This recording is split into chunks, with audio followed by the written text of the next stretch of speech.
Family તો વાગે છે 1:15 તો આપણે હાલીએ બધેની કિચનમાં જોવા માટે કે સોને શું શું બનાવ્યું.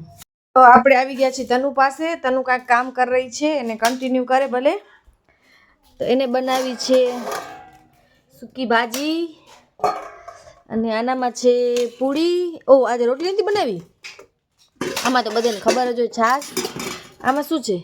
આમાં છે ભાત અને ઓ સોરી આ તો ચણાની દાળ. હું પછી કહીશ શું છે ને એ બધા સમજી જશે કા. હાલો હવે આપણે આની મેળાવાની રાણી પાસે. મેળાવાની રાણી શું બનાવ્યું? એને આજે બનાવ્યો દૂધીનું શાક અને રોટલી. લો બસ જમવા બેસી. આજે એમને થોડીક તબિયત ઢીલી એટલે પાસે એટલે કે મારા પાસે મેં શું બનાવ્યું એ બધા જોવા માટે આવો. તો જુઓ મેં બનાવ્યું છે ચણાની દાળ અને આ પૂરીની તો મને તનુ ભાભી આપે અને મેં બનાવ્યું ચણાની દાળ અને આ ભાત. અમારી સરસ મજાની થાળી. તો આવજો બધાએ લંચ કરવા માટે. તમે બધા એન્જોય કરો, અમે પણ એન્જોય કરીને કાલે મળીએ રસોઈની સાથે નવી નવી. ચલો બાય.